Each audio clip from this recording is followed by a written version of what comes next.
Hello everyone. With Civil Services exam right around the corner, we at Prep IAS have brought you the top 100 questions from current affairs that are most likely to appear in the upcoming Civil Services Prelims examination.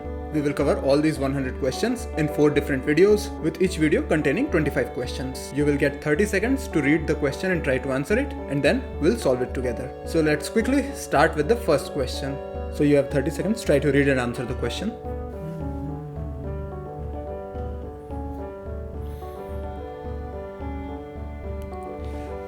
Right, तो जो question है वो cast enumeration के बारे में है, जो कि सेंसस के साथ ऑर्गेनाइज करने के लिए यूनियन कैबिनेट ने परमिशन दी थी। तो इससे रिलेटेड कुछ स्टेटमेंट्स दिए हुए हैं। First one is the first caste based census in India was conducted after the introduction of separate electorate under parliamentary reforms. जो फर्स्ट स्टेटमेंट है ये आपको कंफ्यूज करने के लिए दिया गया है, क्योंकि इससे कम्युनल इलेक्टोरेट का इंट्रोडक्शन हुआ था पार्लियामेंट्री रिफॉर्म से, जबकि जो 1881 का सेंसस हुआ था तब से ही कास्ट सेंसस को इंडिया में इंक्लूड कर लिया गया था। इसलिए स्टेटमेंट 1 तो हो गया इनकरेक्ट। फिर जो सेकंड स्टेटमेंट है, the socio economic and caste census of 2011 was conducted under the census act of 1948। तो ये एक रेगुलर सेंसस एक्सरसाइज नहीं थी, इसलिए इसको सेंसस एक्ट के अंडर नहीं किया गया था। तो सेकंड स्टेटमेंट भी रॉन्ग हो गया। फिर जो थर्ड स्टेटमेंट है, article 340 of the Indian constitution provides for appointment of commission to investigate the conditions of socially and educationally backward classes. तो ये तो सही स्टेटमेंट है। Hence the answer is B, only 3। ये इस क्वेश्चन की एक्सप्लेनेशन है, इसको आप पढ़ लीजिए।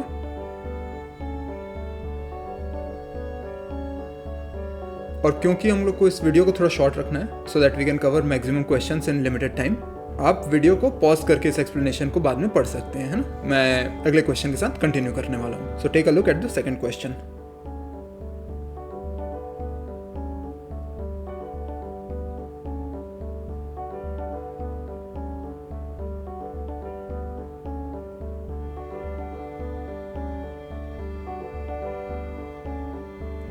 Right, so the question is about which one of the following statements best distinguishes between foreign direct investment from foreign institutional investment। FDI and FII के बीच में आपको डिफरेंस बताना है। तो डायरेक्टली इसका आंसर देख लेते हैं। इसका आंसर है बी।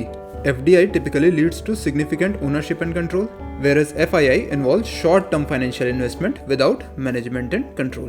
इसका एक्सप्लेनेशन देख लीजिए। जब FDI की बात की जाए तो ये होता है लॉन्ग टर्म इन्वेस्टमेंट, और इसमें मैनेजमेंट कंट्रोल तक भी लिया जा सकता है, जबकि compare to that FII is a short term investment and it does not involve active participation in management. चलिए अब नेक्स्ट क्वेश्चन देख लेते हैं। Okay, take a look at question number 3।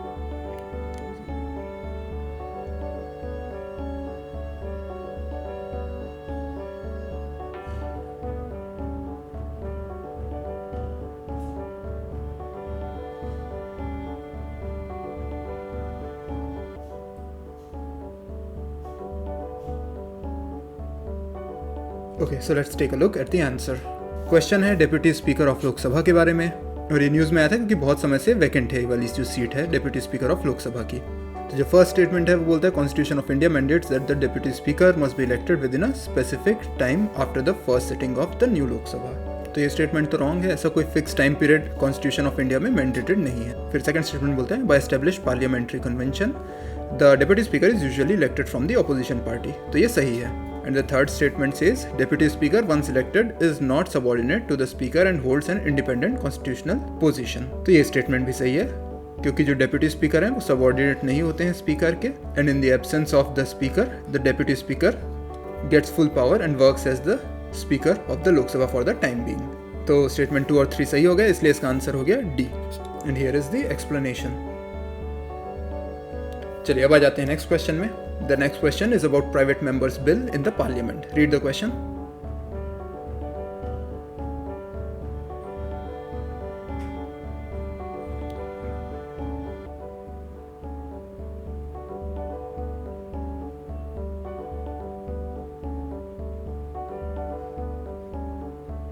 चलिए तो अब इसके एक्सप्लेनेशन को देख लेते हैं। The notice period required for introducing a private members bill is 14 days while for government bill is 7 days। तो ये जो सेकंड वाला पोर्शन है तो सही है कि गवर्नमेंट बिल को जब इंट्रोड्यूस करना होता है तो 7 days का ही नोटिस लगता है, लेकिन जो प्राइवेट मेंबर बिल है उसमें 14 days नहीं 30 days का नोटिस देना पड़ता है, इसलिए स्टेटमेंट 1 हो गया wrong.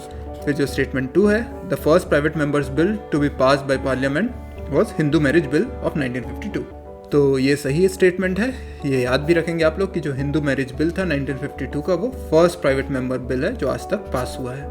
And the third statement which is about only one private member bill was passed in the 17th लोक सभा is also incorrect, क्योंकि न्यूज़ में ही इसलिए आया था कि जो 17th लोक सभा है उसमें एक भी प्राइवेट मेंबर बिल पास नहीं हुआ है। तो अगर आपने ये न्यूज़ आर्टिकल पढ़ा था तो ये क्वेश्चन आप आंसर कर सकते थे। तो आंसर क्या हो गया? Only one statement is correct which is statement 2। So answer is B. Take a look at the explanation. चलिए अब आ जाते हैं नेक्स्ट क्वेश्चन में। The next question is about the Human Development Report of 2025.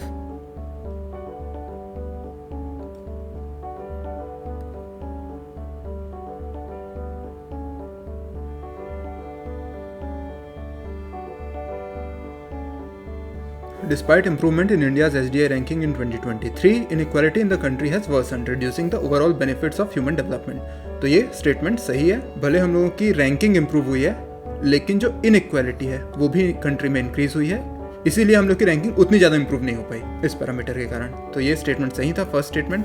और जो सेकंड स्टेटमेंट है कि SDI is a composite index that measures life expectancy, education, per capita income and it was inspired by Amartya sense capability approach. तो ये statement अपने आप में सही है।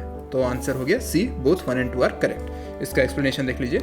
पहले 133 थी रैंक, वो इंप्रूव होकर 130 हुई, लेकिन इनइक्वालिटी इंक्रीज हुई है, इस कारण ये रैंक और ज़्यादा इंप्रूव हो सकती थी, वो इंप्रूव नहीं हो पाई। चलिए अब आ जाते हैं नेक्स्ट क्वेश्चन में। Consider the following statements regarding Indian rhinoceros.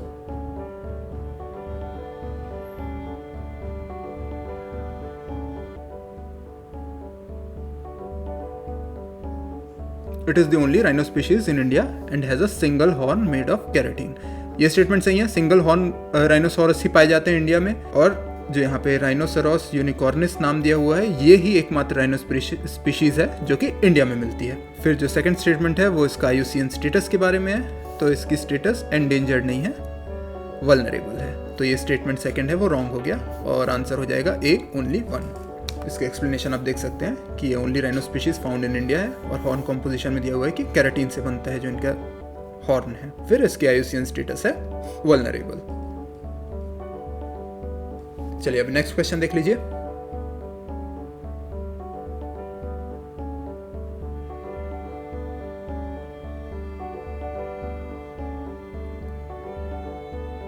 चलिए तो इसका आंसर देख लेते हैं।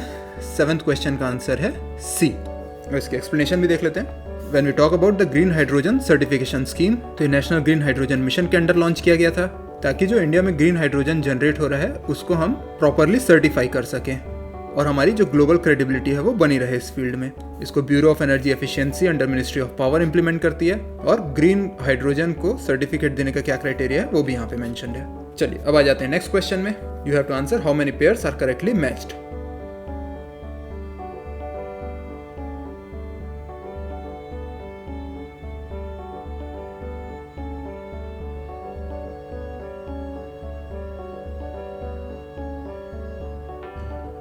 तो इसका आंसर देख लेते हैं।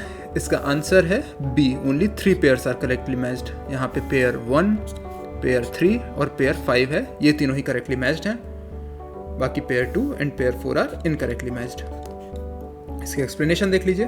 तो ऑपरेशन सिंदूर है, इसके बारे में तो हम सभी जान रहे हैं कि पाकिस्तान के अगेंस्ट किया गया था। फिर जो ऑपरेशन इंद्रावती है वो हेती में किया गया था इंडियंस को वहाँ से रेस्क्यू करने के लिए, जबकि जब यमन की बात करते हैं तो उसके लिए किया गया था वो है ऑपरेशन राहत। फिर जो ऑपरेशन गंगा है वो यूक्रेन से इंडियन नेशनल्स को एक्सट्रैक्ट करने के लिए किया गया था। जो ऑपरेशन दोस्त है वो डिजास्टर रिलीफ ऑपरेशन था टर्की एंड सीरिया में, जब वहाँ पे अर्थक्वेक आया था तब इसे ऑर्गेनाइज किया गया था। जबकि जो ऑपरेशन ब्रह्मा है वो सेम कॉज के लिए म्यांमार में किया गया था। And last but not the least is operation मैत्री, और ये नेपाल को असिस्टेंस देने के लिए किया गया था जब 2015 के अर्थक्वेक्स आए थे। तो चलिए अब आ जाते हैं नेक्स्ट क्वेश्चन में। तो this is regarding the India UK free trade agreement जो कि रिसेंटली किया गया था। Try to read the statements and answer the question.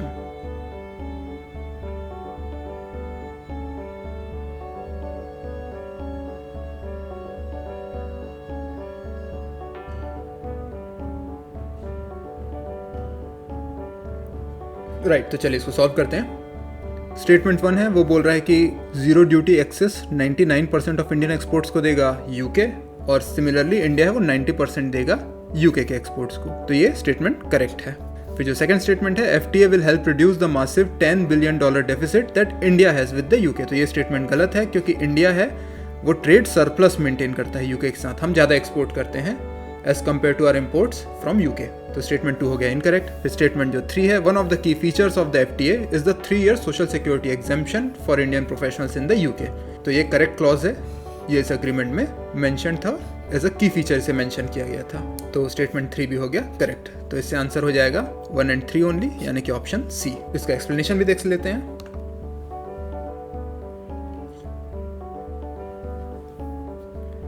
चलिए तो अब आ जाते हैं नेक्स्ट क्वेश्चन में। The next question is about the Nipah virus.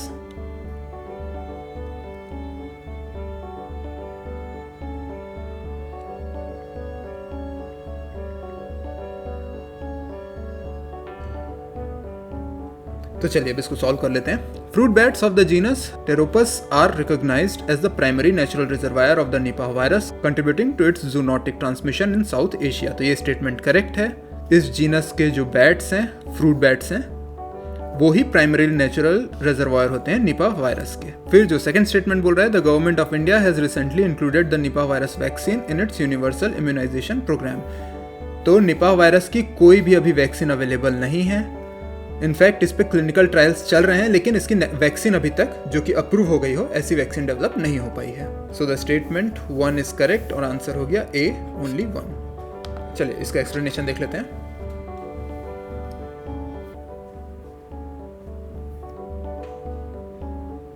Right, so let's move on to the next question. The next question is about the election process of the Vice President of India. Previous year में ही ये election conduct हुआ है, इसलिए आपको जानना जरूरी है कि जो इलेक्शन प्रोसेस है वाइस प्रेसिडेंट ऑफ इंडिया की वो क्या होती है। स्टेटमेंट को रीड कीजिए और आंसर करने की कोशिश कीजिए।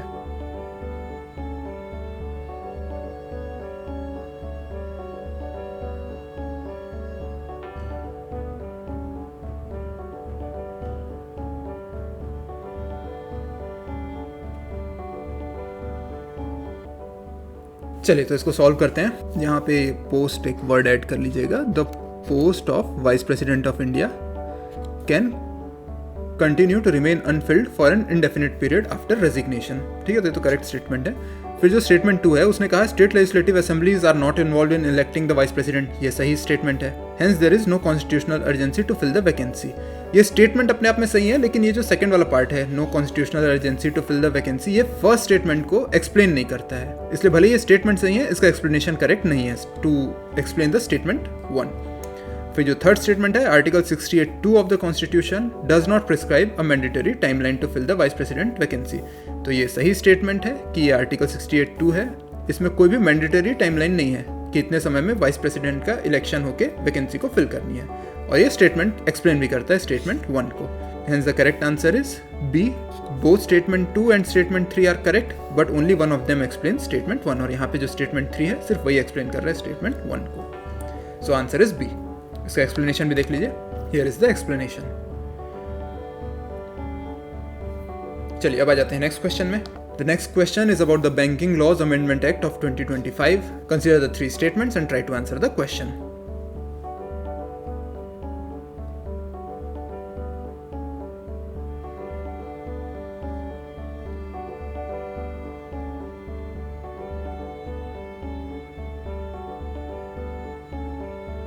चलिए तो अब इसको सॉल्व कर लेते हैं। The banking laws amendment act 2025 aims to modernise the governance and regulatory norms of India's banking sector. तो इसीलिए लाया गया है इस एक्ट को। फिर जो सेकंड स्टेटमेंट है कि जो पब्लिक सेक्टर बैंक्स हैं वो इंडिपेंडेंटली डिटरमाइन कर सकते हैं the remuneration of statutory auditors. इससे ऑडिट क्वालिटी इंप्रूव होगी। तो ये एक करेक्ट प्रोविजन है इस एक्ट का, और ये एक्सप्लेन भी करता है स्टेटमेंट 1 को। फिर जो थर्ड स्टेटमेंट है कि जो चेयरपर्सन है और फुल टाइम डायरेक्टर्स हैं इन कोऑपरेटिव बैंक्स, उनके टेन्योर को 10 ईयर्स से इंक्रीज किया जा रहा है। तो ये स्टेटमेंट रॉन्ग है। आई विल सजेस्ट कि ये जो बैंकिंग लॉज अमेंडमेंट एक्ट 2025 है, इसको आप एक बार फिर से रिवाइज कर लीजिएगा, तो आपको और क्लियर हो जाएंगे क्या क्या इसमें प्रोविजंस हैं। और इसका करेक्ट आंसर है सी। चलिए अब इसका एक्सप्लेनेशन देख लेते हैं। Okay, let's move on to the next question. So the next question is about the SIGHT scheme. You have to answer which of the statements is not correct.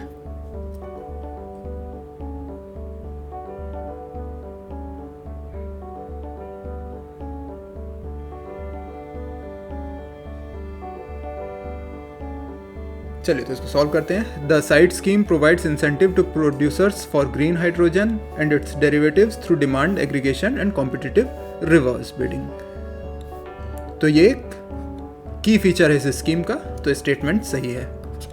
फिर जो second statement है, only hydrogen that qualifies as green hydrogen under officially notified standards is eligible for incentive under the scheme. तो हमने अभी एक previous question में देखा भी था कि ग्रीन हाइड्रोजन ये सर्टिफिकेशन किस टाइप के हाइड्रोजन को दिया जाता है, और ये स्टेटमेंट भी सही है सेकंड स्टेटमेंट। तो आंसर हो गया कि दोनों स्टेटमेंट सही हैं, इसलिए यहाँ पे नॉट करेक्ट पूछा गया है, तो आंसर हो जाएगा डी। ठीक है, एग्जाम हॉल में इस बात का ध्यान रखिएगा क्योंकि हो सकता है बहुत सारे लोगों ने यहाँ पे आंसर सी मार्क कर दिया होगा, पर यहाँ पे नॉट करेक्ट पूछा गया है ना, तो आंसर हो जाएगा डी। चलिए एक्सप्लेनेशन को भी देख लेते हैं। Right, so let's go to the next question. The next question is about the wetlands. Once again, take care, you have to answer which of the above is not correct.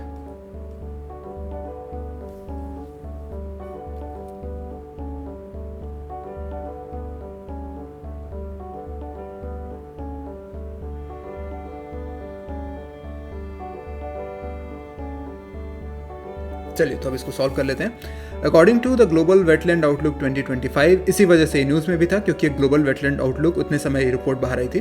Wetlands are disappearing at a rate slower than forest but continue to store more carbon than all terrestrial forest combined. तो ये statement गलत है क्योंकि इस report में ये बात कही गई थी कि जो वेटलैंड्स हैं वो बहुत फास्टली अब डिसअपियर हो रहे हैं, which is a cause of concern for us. फिर जो second statement है, the regional flyway initiative aims to restore priority wetland sites along a major migratory route and has already initiated conservation investment in countries like China and Cambodia. तो ये सही है statement, ये उस report में mention किया गया था कि हम लोग एक रीजनल फ्लाईवे इनिशिएटिव लॉन्च किया है जिसमें कि चाइना, कंबोडिया यानी जो ईस्टर्न रूट है एशिया और ऑस्ट्रेलिया तक ये जाती है, उसको रिस्टोर करने के लिए वाला इनिशिएटिव लॉन्च किया गया है। फिर जो थर्ड स्टेटमेंट है विच इज़ अबाउट पीटलैंड्स, ये बोलता है कि यहाँ पे एक स्मॉल फ्रैक्शन ही अर्थ सरफेस का पीटलैंड कवर करते हैं, लेकिन इसके बावजूद उनका जो शेयर है ग्लोबल सॉइल कार्बन स्टोर करने में वो बहुत ज़्यादा है। तो ये सही है क्योंकि अराउंड 3% एरिया ही कवर करते हैं अर्थ का, लेकिन लगभग 30% कार्बन स्टोर करते हैं पीटलैंड्स। तो स्टेटमेंट 3 करेक्ट है, स्टेटमेंट 2 भी करेक्ट है और स्टेटमेंट 1 रॉन्ग है।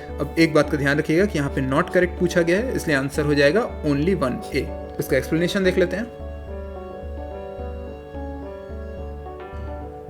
चलिए तो अब आ जाते हैं नेक्स्ट क्वेश्चन में। तो ये क्वेश्चन है about the recently discovered human blood group crib.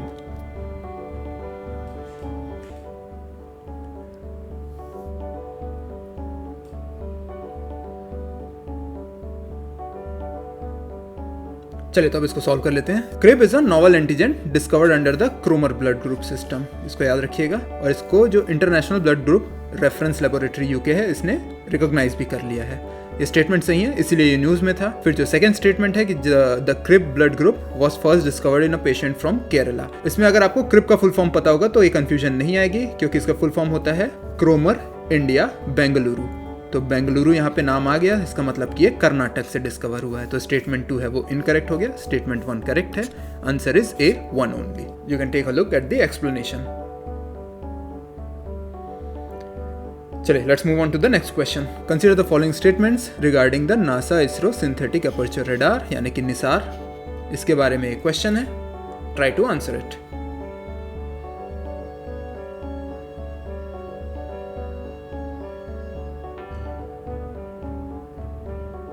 चलिए तो अब इसको सॉल्व कर लेते हैं। NISAR is the first earth observation satellite to use both L band and S band synthetic aperture radar technology. तो ये सही स्टेटमेंट है क्योंकि ये इसका फीचर ही था निसार का कि it is the first satellite which will use the dual synthetic aperture radar. इसमें दोनों एल बैंड और एस बैंड के सिंथेटिक अपर्चर रेडार को यूज किया जाएगा, जिसमें से जो एल बैंड वाला है इसको नासा डेवलप कर रही थी, जबकि जो एस बैंड वाला है इसको इसरो डेवलप कर रही थी, इसलिए आपको पता होना चाहिए था। जो सेकंड स्टेटमेंट है कि इसे जियो स्टेशनरी ऑर्बिट में लॉन्च किया जा रहा है using the PSLV C57 rocket हो सकता है आप एक बार भूल जाएं क्योंकि 2025 में लॉन्च हुआ था, तो जरूरी नहीं है कि आपको याद हो। असल में आपको यहाँ से पूछा जा रहा है, ये जो जियो स्टेशनरी ऑर्बिट की बात की जा रही है इस पे लॉन्च नहीं किया गया, इसे लॉन्च किया गया है सन सिंक्रोनस ऑर्बिट में। तो आपको अगर ये पता होता तो आप क्लियरली आइडेंटिफाई कर लेते कि जो सेकंड स्टेटमेंट है वो है रॉन्ग। तो आंसर हो गया A1 ओनली। इसके एक्सप्लेनेशन को देख लीजिए। और ये देखिए यहाँ पे ये भी बताया गया है कि इसको जो लॉन्च किया था उस GSLV F-16 रॉकेट ने लॉन्च किया था, ना कि PSLV C57 ने। पर आपको याद रखना है जो सन सिंक्रोनस ऑर्बिट की बात की गई थी चलिए अब आ जाते हैं नेक्स्ट क्वेश्चन में। The next question is about UNESCO.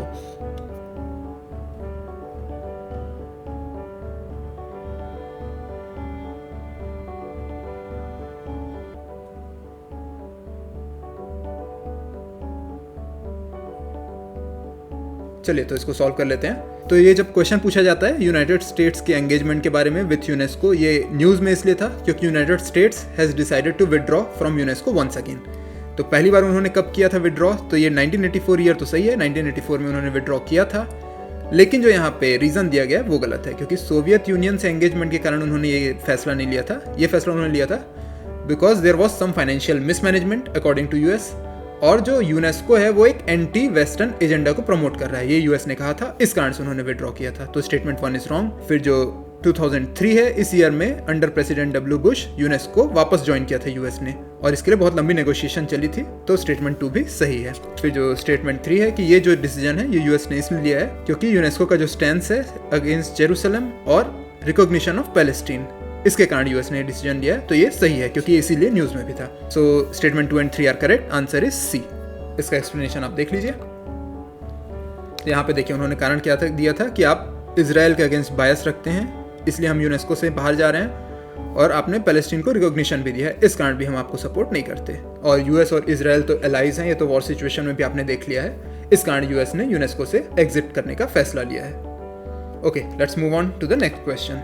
With reference to the recent development in India-Maldives relation, consider the following statements.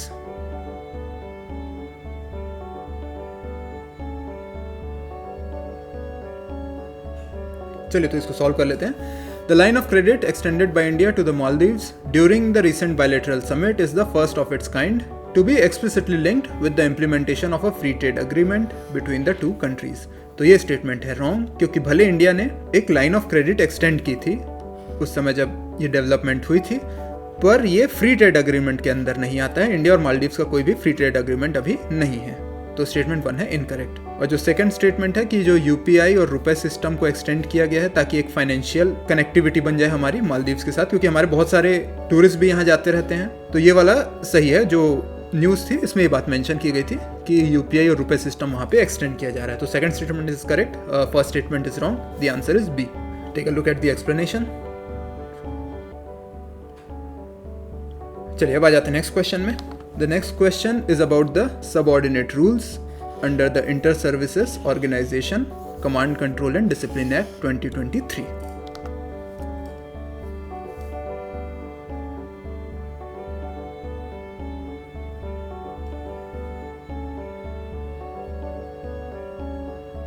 So let's take a look at the answer. जो एक्ट है ये एम्पावर करता है commanders of inter service organisation to exercise disciplinary control over personal from their own service. इसलिए ये गलत हो गया, क्योंकि इस एक्ट को लाया ही इसलिए गया है कि जो इंटर सर्विस ऑर्गेनाइजेशंस हैं उसके कमांडर हैं, अब वो चाहे कि आर्मी हो, नेवी हो या एयरफोर्स हो, इसके पर्सनल को डायरेक्टली कमांड कर सकेंगे। यानी अपने खुद के विंग के बस आर्मी पर्सनल को कमांड करने की पावर नहीं देता, उसके अलावा दूसरे जो विंग्स हैं, नेवी है, एयरफोर्स है, आर्मी है, उसके सभी पर्सनल को ये कमांड कर सकते हैं जो कमांडर होते हैं। तो ये इसका यूनिक फीचर था, इसलिए स्टेटमेंट 1 हो गया इनकरेक्ट। जब स्टेटमेंट 2 की बात करते हैं, the act does not amend the existing laws under army, navy and air force. तो ये सही है कि आर्मी, नेवी, एयरफोर्स, इनके जो अपने लॉज हैं अंडर देयर पर्टिकुलर एक्ट्स, इनको ये चेंज नहीं करता है, अमेंड नहीं करता है, बल्कि ये सिर्फ जो इंटर सर्विस ऑर्गेनाइजेशन है उनके कमांडर्स को अथॉरिटी देता है कि वो कमांड कर सके इनके पर्सनल को। और ये लाया ही इसलिए गया था ताकि हमारे जो रिस्पॉन्सेस हैं वो क्विक हो सके, एक इंटीग्रेटेड हम लोग की हायरार्की बनी रहे। चलिए तो इसलिए जो स्टेटमेंट 1 है वो तो इनकरेक्ट है, स्टेटमेंट 2 करेक्ट है, आंसर हो जाएगा B 2 only. Let's take a look at the explanation.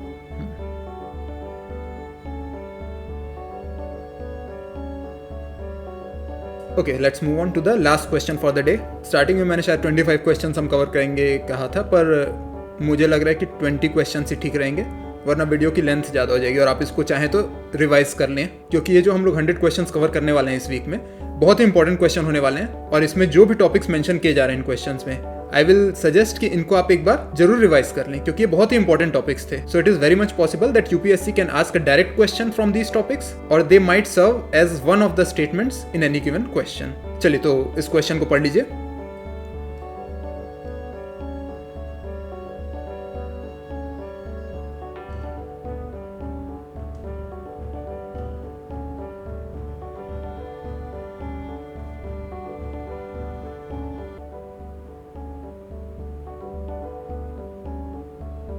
चलिए तो इस क्वेश्चन को देख लेते हैं। The question is about presidents rule, और मणिपुर में ये लगा हुआ था, इसलिए ये टॉपिक इंपॉर्टेंट हो जाता है। तो पहला स्टेटमेंट बोलता है the approval of president's rule by parliament requires a special majority of both houses. तो ये गलत है, क्योंकि सिर्फ सिंपल मेजॉरिटी से ही इसे पास किया जा सकता है। फिर जो सेकंड स्टेटमेंट है, the presidents rule can be extended beyond 1 year only if a national emergency is in force and the election commission certifies that election can not be conducted in the concern state. तो ये बिल्कुल सही statement है, और दोनों के दोनों clause ये दोनों लिए गए हैं जो 44th कॉन्स्टिट्यूशनल अमेंडमेंट एक्ट लाया गया था, क्योंकि उसने ये दोनों क्लॉज को इंसर्ट किया था for the continuation of president's rule in a state. और जो थर्ड स्टेटमेंट है, during president's rule the president may either dissolve the state assembly या फिर place it under suspended animation. तो ये स्टेटमेंट भी सही है। So statement 2 is correct, statement 3 is correct, statement 1 is incorrect. The answer is C, 2 and 3 only. Take a look at the explanation. इसका explanation बहुत important है, इसको याद रखिएगा, क्योंकि बहुत ही स्टैंडर्ड क्वेश्चन है और प्रेसिडेंट्स रूल पे क्वेश्चन यूजुअली आते रहते हैं। So these were the first 20 questions in a series of 100 questions, और जो भी टॉपिक्स मेंशन हुए हैं इन फर्स्ट 20 क्वेश्चंस में बहुत ही इंपॉर्टेंट टॉपिक्स हैं। आई सजेस्ट कि इनको आप एक बार फिर से रिवाइज कर लें, और बहुत पॉसिबल है कि यूपीएससी इन पे क्वेश्चन पूछ ले। So that was all for this video. I will see you once again with the next set of questions. Till then, take care.